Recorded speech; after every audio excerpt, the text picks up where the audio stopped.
Jake Paul versus Mike Perry, 8 rounds in the 200-pound division. A lot of people have been asking me about this fight, and it wasn't really on my radar per se. But from my understanding, people have been saying, man, the odds are coming in on Mike Perry, which makes sense because, Mike Perry coming from the MMA background, who's transitioned into bare knuckle boxing on the fighting scene in that regards. And, he's been having a really good bare knuckle career so far to date. Mike Perry is coming over as another MMA guy. In his MMA career, he's got 14 wins, 8 losses. He's only been knocked out once, and he's been submitted once. And the stoppage was from a head kick and then punches following after. MMA, man, it takes a certain level of craziness to be able to do that sport. But technically, it was a headshot that put him down. So Mike Perry doesn't have to worry about no headshots, no head kicks going into this fight, which is a great thing for him. Usually Jake Paul is fighting guys who are much, much older than him, mainly retired MMA fighters, but Perry isn't much older than him. Jake is 27, I believe, and Mike Perry is 31, 32, 33, somewhere there. So he's still in his active years. I didn't really care for Jake Paul too much when he first came on the scene, but he has done a lot for the sport in different ways. And him as a professional boxer, he's improved quite a bit as well too. So you have to respect the seriousness of his focus to develop inside of the boxing ring, because he does take it seriously, and you got to respect that. So we know Jake Paul can punch. We know he's got that big right hand. And when you think about this being at a 200-pound fight, I mean, Jake Paul's kind of a big dude, man. It'd be interesting to see what he walks around as.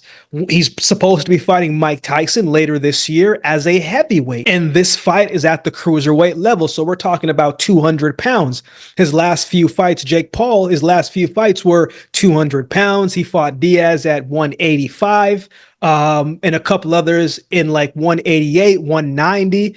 But Mike Perry, most of his fights have been in that 175-pound range, especially in the bare knuckle scene. He's fought at 185 pounds. So, Perry's getting pulled up to fighting the bigger guy. And I think that could make a difference as well. Jake Paul, 6'1", 6'2". Mike Perry is 5'9", 5'10", somewhere there. So Jake Paul is going to noticeably be the bigger man when they step into the ring. So it's going to look like it. Absolutely, it's going to be noticeable. Now, with all that being said, I think Mike Perry still has a very good chance of winning this fight. He's an aggressive fighter. He can fight on the inside very nice. His shots are snappy, they're accurate, and he doesn't need a whole lot of separation to be effective in his spots. He kind of brings that same aggressive style in the MMA octagon to the bare knuckle boxing ring. When he fought Michael Page in his second fight, he took a lot of punches that fight, man. I mean, a lot of punches. His face was swollen. He was getting touched up pretty good that fight, pretty consistently. Now, he did drop Page in the first round, and he would go on to win the fight, but it wasn't the greatest defensive fight from Mike Perry.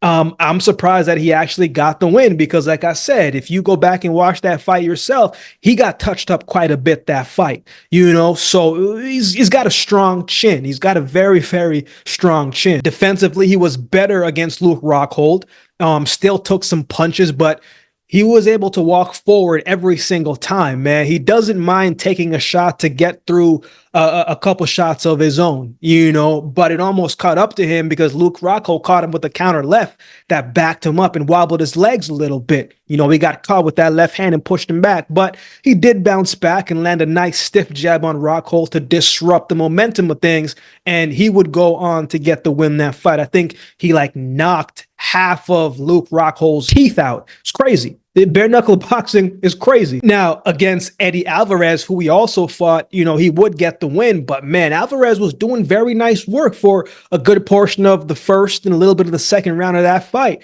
He was using the jab and following through with that right hand, man. So he was technically doing a very good job and setting up the shot very nicely.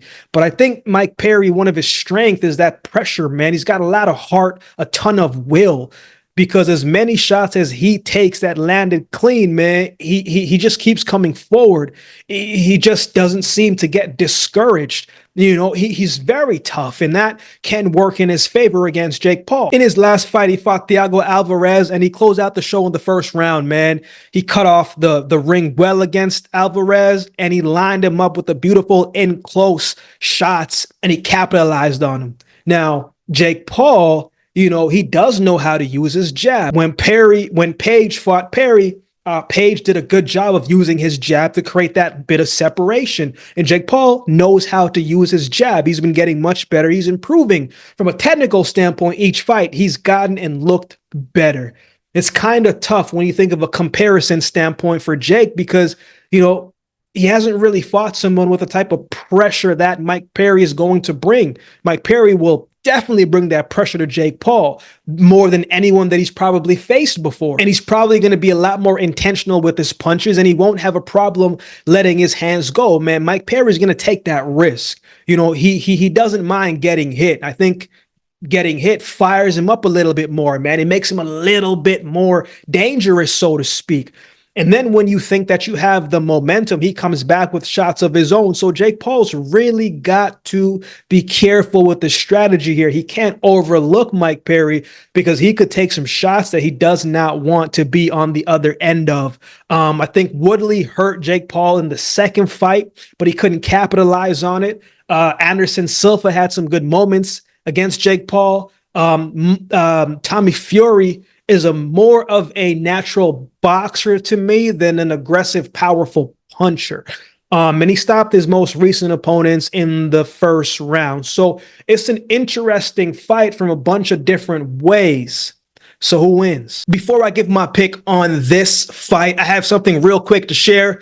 I'm always looking to bring more light, more value, more opportunities for the community. I've been working on a few different things in recent weeks to not just grow the channel, but as I said, to continue to provide as much value as I can to each of you in our community. With that being said, I got some exciting news to share. I'm happy to announce my partnership with BetStamp and Signup Expert. It's a great opportunity for you to join some of the best sports books to get the best odds and new user offer. All you have to do is head over to my dedicated page at signupexpert.com/thebreakdown to explore a selection of sports books tailored to your region, each with its own unique offerings. So if you want to place a bet this weekend and on this fight and beyond, check out the link to find the best options for you in your region. Every sign up does support the channel, and it helps the channel grow and to expand and to create more opportunities, not just for me,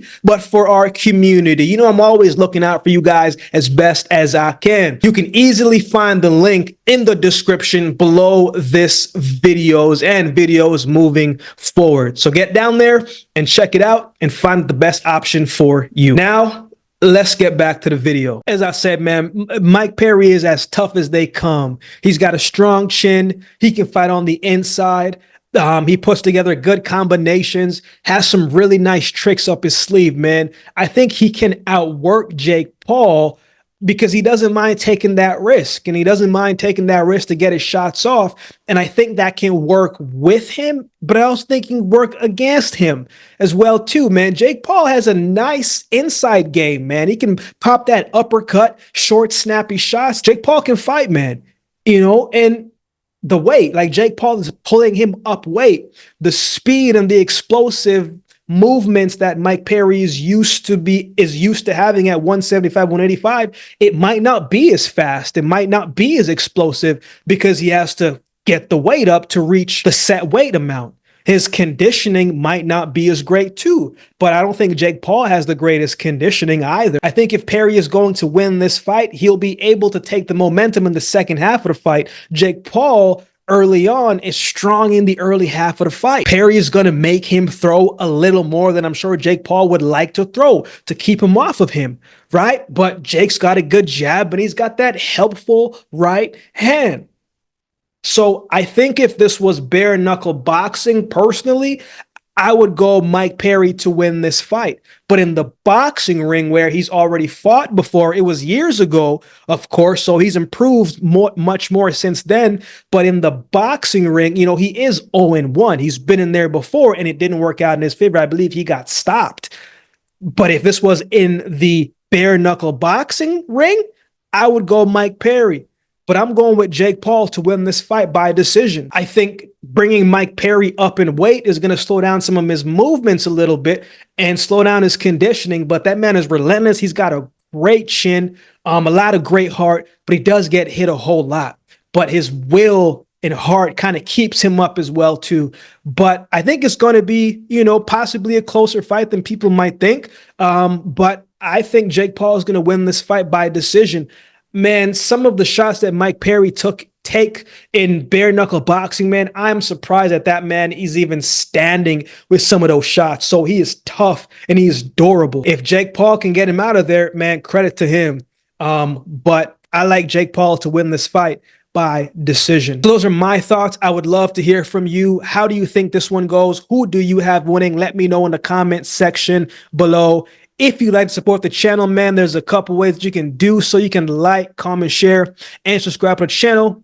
If you'd like to support by way of donation, you can find options in the description below. Also, my Cash App handle will be on screen as well. Any amount goes towards the growth and the support of this channel, man. It would be greatly, greatly appreciated. Shout out to all the members holding down the membership section. I appreciate each of you. So with all that being said, if you've been watching the video this long, do me a favor and subscribe to the channel, and we'll definitely see you next